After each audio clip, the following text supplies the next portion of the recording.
부활신앙의 의미라고 하는 제목입니다. 오늘은 부활주일이죠. 비록 이렇게 코비드-19으로 인해서 함께 모여 이 성삼위 하나님을 향한 예배는 하지 못하지만 그렇다고 성삼위 하나님을 향한 예배는 막을 수가 없습니다. 비록 서로 떨어져 있지만 부활하신 예수님 덕분에 하나님께서 베푸신 오늘 부활주일 예배로 우리가 지키는 것입니다. 오늘은 예수님의 부활을 가장 탁월하게 해석하고 있는 이 바울 사도의 서신서인 고린도서를 통해서 예수님의 부활이 2020년을 살고 있는 나에게 어떤 의미가 있는지 한번 살펴보고요. 하나님의 얼굴을 좀 만나고 조금이나마 이렇게 좀 익숙하지 않지만 감격하는 은혜가 좀 있었으면 좋겠습니다. 그래서 오늘 이제 말씀 함께 살펴보기로 하는데 요즘 자녀 교육을 위해서 책들이 참 많이 나오고 있죠. 우리 시우도 그렇고, 또 우리 루아도 그렇고, 또 우리 고집사님네는 또 그 은희 은정이도 그렇고, 그때 이제 우리 자녀 교육을 어떻게 해야 되나 했었는데, 지금은 요즘에 책들이 참 많이 나와요. 아마 시우 엄마가 제일 잘할 텐데. 그런 많이 나오고 있는 책들 중에 유대인들의 자녀 교육에 대한 책들이 심심치 않게 번역되어 나오고 있는 것을 보게 됩니다. 이거는 뭐야? 여러분이 잘 아시는 것처럼요. 이 유대인들은 적은 인구이지만 세상에 많은 영향력을 발휘하고 있다는 것이 사실이죠. 이렇게 된 것은 남다른 교육열, 독특한 교육 방법, 그리고 탁월한 교육 효과 때문이라는 것에 대해 의견을 달리하지 않습니다. 이런 교육의 방법들 중에 유대인들이 사용하는 독특한 교육 방법이 이 역사적 기억이라고 하는 겁니다. 역사적 기억, historical memory라고 하는 교육의 방법이 있습니다. 그 중에 아주 대표적인 이 역사적 기억, historical memory 중에 아이들이 직접 경험하게 되는 것이 13살이 되면 미츠바라고 하는 성인식입니다. 먼저 나왔네요. 이 성인식의 독특한 점은 아버지가 성인이 된 아이에게 하는 질문에 있습니다. 그러니까 성인식을 하는데 가장 중요하고 독특한 부분이 아버지가 아이에게 하는 질문이에요. 어떤 질문이냐면 사랑하는 아들아, 3500년 전에 있었던 우리 민족의 구원 이야기를 듣고 싶니? 이게 질문이에요. 그러면 아들은 이 질문을 향해서 무릎을 꿇고 대답을 합니다. 예, 아버지, 3500년 전에 있었던 우리 민족의 구원 이야기를 오늘 제게 들려주십시오. 그러면 아버지도 함께 무릎을 꿇고 3500년 전 출애굽 구원 사건을 아주 자세하게 들려준다고 합니다. 그러면 아버지가 그렇게 들려주고 있을 때 아이는 눈을 지그시 감고 그 이야기를 암기하고 기억을 합니다. 그리고 나서 아버지, 3500년 전 출애굽 사건이 있었기에 우리 민족이 태동되었습니다. 그리고 그 출애굽 사건이 있었기에 오늘 내가 자랑스러운 이스라엘의 젊은이가 되었습니다. 라고 답을 한다는 겁니다.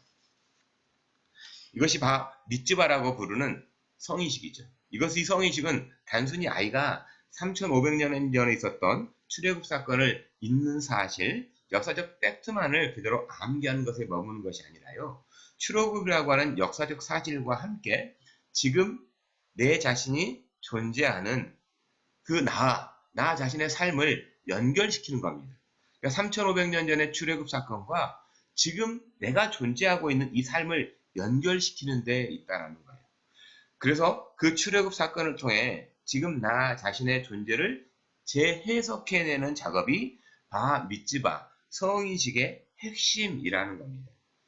그래서 자신이 존재하게 된 근거와 존재하는 목적을 발견하는 바로 이러한 교육을 역사적 기억이라고 부릅니다. historical memory라고 부르는 거죠. 옛날의 사건은 옛날의 사건으로 끝내버리는 것이 아니라 우리 믿음의 옛날의 사건들, 우리 믿음의 조상들의 이야기를 지금 나와 어떻게 연결시켜서 지금 나는 어떠한 존재인지 그리고 또한 내가 삶을 어떻게 살아가야 되는지 그런 목적을 갖게 해준다라는 것이 바로 이 역사적 기억이라고 하는 거예요. 근데 이 역사적 기억이라는 말을 우리말로 바꿔본다면 바로 이 의라고 할 수 있는 겁니다. 의라는 말일 겁니다. 즉 의라는 것은 보시는 것처럼 어떤 말이나 일, 행위가 현실에 구체적으로 연관되면서 가지는 가치라는 거죠. 가치. 역사를 통해서 지금의 나라는 존재를 내가 누구인지를 안다라는 말로 바꿔 말할 수가 있을 겁니다. 그래서 우리나라 같은 경우는 또 이렇게 독립기념관을 세우기도 하고 3.1절 절기를 지키기도 하죠. 그러한 절기를 통해서 그런 절기들이라든가 독립기념관을 통해서 우리 민족이 어떻게 살아왔는가, 그렇게 또한 지금의 내가 어떻게 존재하는가, 그래서 우리는 또 어떤 삶을 가치를 가지고 살아가야 하는가, 이것이 바로 역사적 기억이고, 또한 내 삶의 의, 또 우리 한국 사람의 의라면 우리 그리스도인의 또한 의도 있을 겁니다. 그러면서 이 부활절인 오늘은 예수 그리스도의 부활과 지금 나는 어떤 관계가 있느냐라는 겁니다. 2000년 전에 있었던 그 부활절과 예수의 부활과 오늘 내가 맡고 있는 2020년에 맡고 있는 이 부활절의 오늘 나와는 어떠한 관계가 있습니까? 그러니까 예수의 부활과 나의 나의 나됨과는 무슨 의미가 있느냐 하는 것이죠. 이러한 중요한 질문 앞에 성경의 말씀을 통해서 몇 가지로 저는 나눠보기로 합니다. 예수님의 부활이 과연 우리 그리스도인들에게 어떠한 의의가 있는지 몇 가지로 좀 나눠보고 싶어요. 그래서 먼저 첫 번째는요, 예수의 부활은 내 신앙 고백적 의의가 있다는 겁니다. 내 신앙 고백적인 의의가 있다. 요한복음에 보시면 예수님의 제자 중에 도마라는 사람이 있었습니다. 여러분, 도마하면 정말 대표적인 특징이 의심 있는 사람이잖아요. 부활하신 예수님께서 제자들을 찾아오셨는데 마침 그 현장에 도마가 없었어요. 그래서 제자들이 예수님을 부활하신 예수님을 만났다고 하니까 도마가 대뜸 하는 말이 요한복음 20장 25절이에요. 이렇게 얘기합니다. 우리 한번 보이면 같이 읽어볼까요? 같이 읽겠습니다. 도마가 이르되 내가 그의 손에 못자국을 보며 내 손가락을 그 못자국에 넣으며 내 손을 그 옆구리에 넣어보지 않고는 믿지 아니하겠노라. 예. 그러니까 내 눈으로 내 손으로 직접 만져보고 보지 못하면 믿지 못하겠다라는 거잖아요. 그래서 그런지 예수님께서요, 도마에게 나타나셔가지고 이렇게 말합니다. 나중에 또 도마에게 나타나세요. 그래가지고 네 손가락을 이리 내밀어서 내 손을 보고 내 손을 밀어 내 옆구리를 넣어보라고. 내 옆구리 만져보라고. 그리하여 믿음이 없는 자가 되지 말고 믿는 자가 되라고 말합니다. 그때 도마의 유명한 신앙 고백이 있어요.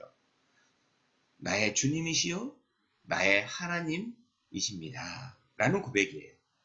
오늘날도 도마처럼 내 눈에 보이고 내 머리로 이해하는 것만 믿으려고 하는 사람들이 얼마나 많은지 모릅니다. 그래서 예수님이 어디에 있어? 하나님 있으면 나와보라 그래. 큰 소리 치는 사람들이 많이 있죠. 그래서 그 유명한 Seeing is believing.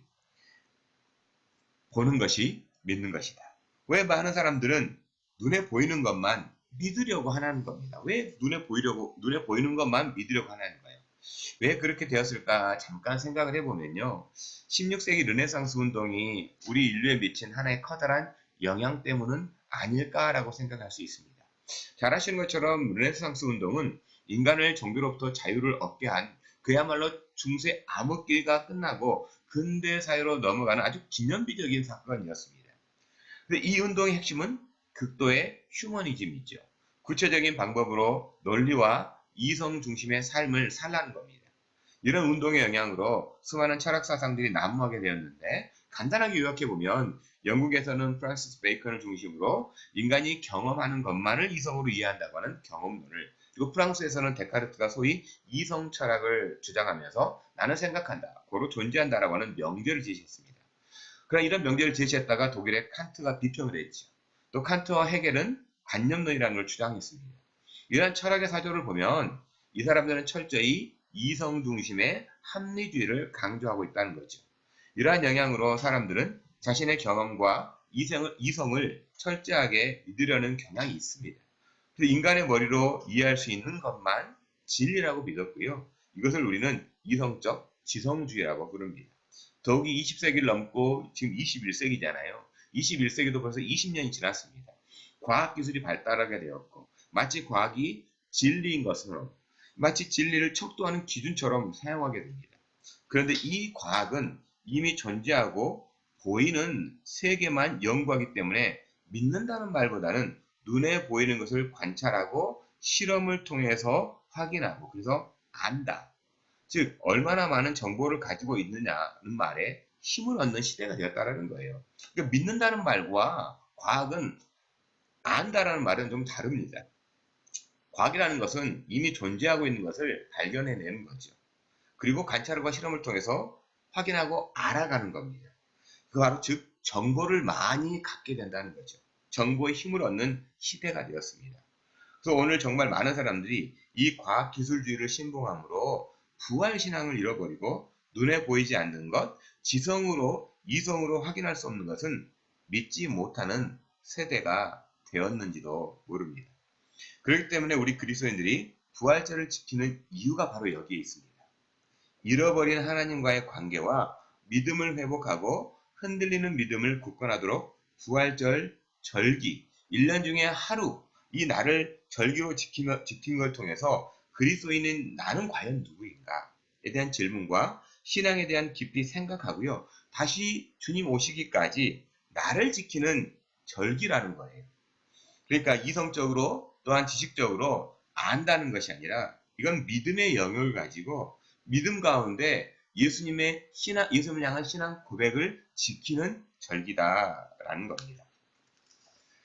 그래서 부활하신 예수님은요, 이 도마처럼 이렇게 이성적 지성주의자 같은 이 도마에게도 찾아오셔가지고 의심하고 있는 도마에게 이렇게 얘기해 줍니다. 27절 말씀이에요. 이렇게 얘기해 주시는데 27절이 믿음이 없는 자가 되지 말고 믿는 자가 되라. 너는 나를 번거로 믿느냐? 보지 못하고 믿는 자들은 복되도다. 즉 이렇게 도마처럼 이성적 지성주의로 흔들리는 믿음, 예수님의 제자라고 말하면서도 내가 봐야지만 믿는다고 하는 이 믿음 가운데 이 믿음 없음을 굳게 세워주기 위해서 예수님께서는 찾아오시고 만나 주셨다라는 겁니다. 이처럼 말씀하시는 부활하신 예수님은 이성적 지성주의자와 과학기술이 진리라고 믿는 사람들에게는 도저히 이해할 수 없는 사건이고요. 인간의 경험으로는 도저히 받아들일 수 없는 사건이지만 우리 그리스도인에게 있어서는 부활은 예수님을 만나는 믿음이고 신앙의 핵심이 됩니다. 부활하신 예수님을 만나지 않고 부활하신 예수님과의 교제가 없이는 우리의 믿음은 헛되다라고 할 수 있습니다. 그래서 사도 바울은 부활이 없으면 우리 그리스도인들만큼 가장 비참한 존재가 없다라고 말합니다. 그래서 성도는 부활하신 예수님을 만나는 사람들이고 도마처럼 믿음이 견고하게 세움을 받은 사람이 됩니다. 이것이 부활절의 신앙 고백적 의의라는 거죠. 또한 두 번째는 신앙생활의 의의입니다. 신앙생활에 대한 의미. 성경을 자세히 살펴보면 이 복음서와 사도행전은 같으면서도 다르면서도 같은 두 개의 공동체가 나옵니다. 하나는 예수님의 12제자 공동체예요. 복음서의 공동체는 예수님의 12제자의 공동체이죠. 그리고 다른 하나는 사도행전에 나오는 초대교회 공동체입니다. 겉으로는 같은 사람들의 모임이 있지만 내면은 전혀 다른 사람들이 있죠. 표면적으로는 같은 사람들의 모임이지만 이면적으로는 전혀 다른 사람들의 모임이 복음서의 공동체와 사도행전의 공동체의 특징입니다. 먼저 예수님의 12제자 모임이요. 예수님의 12제자 공동체는 예수님께서 친히 선택하시고 부름받은 공동체였습니다.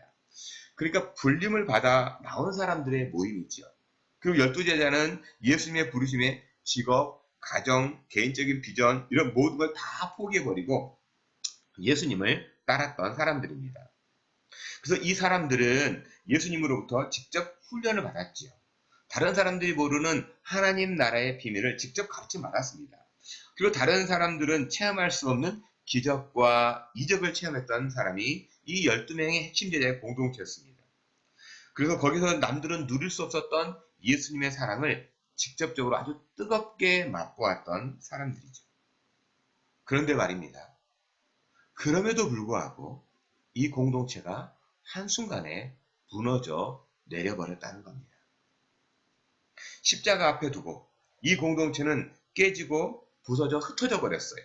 심지어 배반을 했고 예수님을 부인하고 십자가 앞에서 도망해버렸습니다.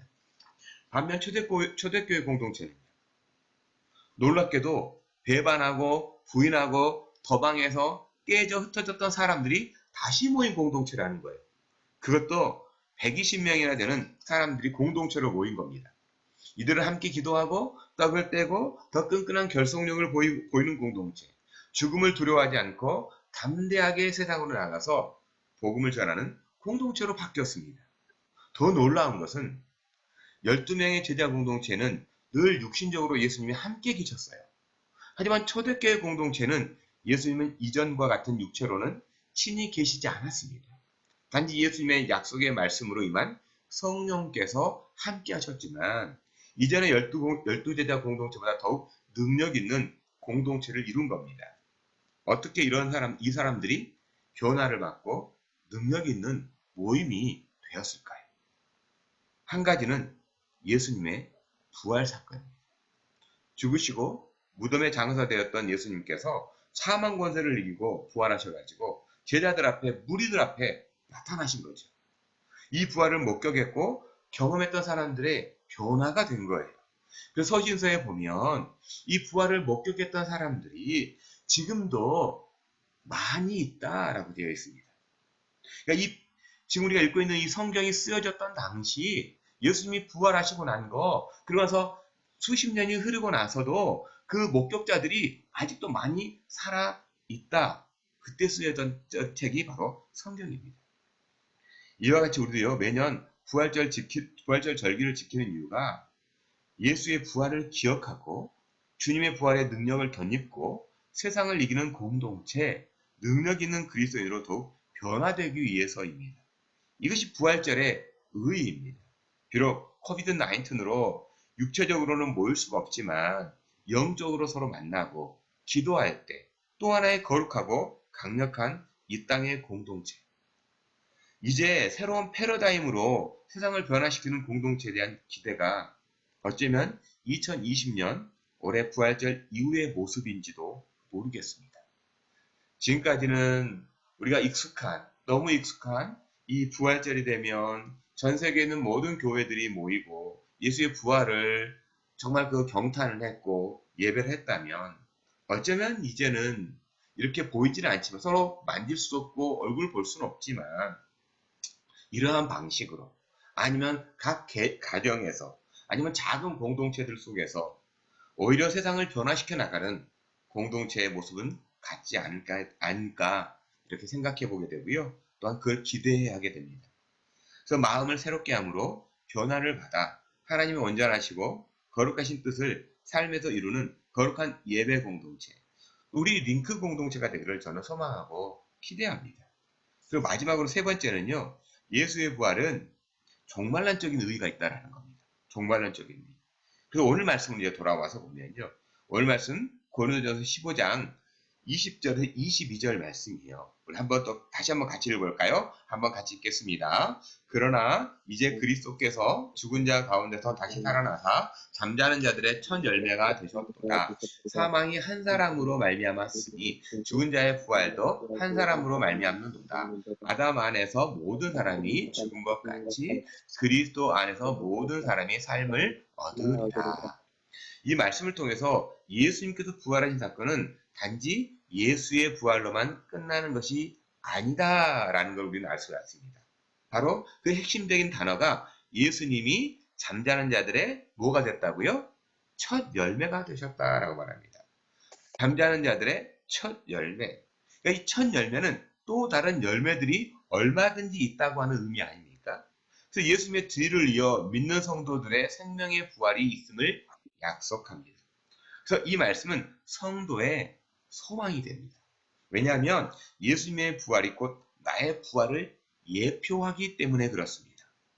아담의 범죄함으로 내가 죽어야 하는 죽은 영혼이라면 마지막 아담이신 이 인간의 몸을 입으신 성자 하나님께서 부활의 첫 열매임을 이 땅에 보여주셔서요. 우리도 동일하게, 나도 동일하게 생명의 부활이 있다라고 하는 소망입니다. 그렇기 때문에 이러한 소망으로 오늘의 슬픔을 이길 수 있고 죽음의 공포를 이겨낼 수가 있는 겁니다. 우리가 영원한 삶에 그러한 부활이 있다라는 것을 믿음으로 바라보게 될 때, 그러면 우리는 슬픔이나 공포, 그리고 두려움을 얼마든지 이겨낼 수가 있다라는 겁니다. 하지만 많은 사람들이요, 이 예수의 부활을 알지 못하는 많은 사람들은 죽음이 인생의 끝이라고 생각합니다. 그래서 자살을 선택하기도 하고 원한에 쌓여 원소를 죽이려고도 합니다. 근데 과연 죽음이 인생의 끝일까요? 죽음이라는 것이 우리의 생명, 우리 삶의 끝이 되냐는 겁니다. 예수님을 십자가에 못 박은 유대인들은 이렇게 생각했습니다. 예수님을 죽여버리면 모든 것이 끝날 것이다 라고요. 그래서 예수님을 십자가에 못 박으라고 소리를 질렀고 결국 예수님을 십자가에 매달아 죽였다라고 생각했습니다. 그래서 끝이 났습니까? 그래서 정말 이렇게 모든 게 다 끝나버렸습니까? 아니, 이보다 더 큰 문제가 생겼습니다. 자기들이 죽였던 예수가 다시 살아난 겁니다. 이 부활을 통해서 우리에게 준 놀라운 메시지가 이거예요. 믿는 성도는 반드시 다시 산다. 그래서 죽음도 두렵지 않게 되었다고 하는 거죠. 여러분, 분명히 죽음은 엄연한 사실입니다. 하지만 믿는 사람들의 부활도 엄연하고 확실한 사실입니다. 부활하신 예수를 만난 사람들은 이 사실을 확고하게 믿게 됩니다. 그리고 나에게 주어진 오늘 하루를 종말론적으로 살게 됩니다. 그 오늘 나의 삶을 새롭게 다시 살게 되지요. 여기에 부활신앙의 또 다른 의의가 있는 겁니다. 그 종말론적 신앙은 죽음 이후의 신앙이 아니에요. 오늘을 사는 삶에 대한 신앙입니다. 지금 내가 삶을 살아가는 삶이에요. 이것에 대한 나의 신앙이에요. 그렇기 때문에 우리는 부활을 믿음의 영역으로 받아들이는 것이지 탐구의 영역이 아니라는 사실입니다. 2000년 전 오직 예수님에게만 가능했던 부활이 다시 오실 예수로 인해서 부활은 보편적으로 일어나는 사건이 될 것이라고 하는 믿음입니다. 이제 예수님이 오시면요, 이건 아주 보편적인 거예요. 부활이라는 것은 믿는 모든 사람들에게 있는 아주 상식적인 일이 될 겁니다. 우리가 내일이라고 하는 시간을 지금 탐구할 수 없습니다. 단지 내일이 있을 거라고 하는 걸 믿을 뿐이죠. 부활하신 예수님을 믿는 믿음으로 비록 갇힌 것처럼 답답하지만 그럼에도 저와 여러분을 잇는 성령의 능력으로 서로 이렇게 안부를 묻고 축복하는 우리 공동체, 종말론적 신앙으로 하루하루를 살아가는 생명이 좋은 길이 되었으면 좋겠습니다. 이 종말론적 신앙이라는 게 오늘 하루를 그리스도 안에서 예수를 믿는 믿음으로 성령의 그 충만함으로 살자라는 겁니다. 죽음 이후의 신앙이 아니에요. 우리 그리스도인들의 신앙은 산자들의 신앙입니다. 그래서 언제나 살아있는 신앙이에요. 과거 죽은 자들의 신앙이 아니고 앞으로 있을 막연한 기대의 신앙이 아니고 부활하신 예수님이 지금 우리와 함께 하시는 것처럼 우리의 신앙은 오늘 하루를 사는 신앙이다라는 겁니다. 오늘 하루를 믿음으로 살아내시기를 소망합니다. 오늘 하루를 그 믿음 가운데 하나님의 나라를 누리시기를 저는 소망합니다. 그것이 바로 부활하신 예수님이 우리에게 가르쳐주고 싶은 귀한 하나님 나라의 비밀입니다. 2020년 아주 독특하게 맞는 부활절.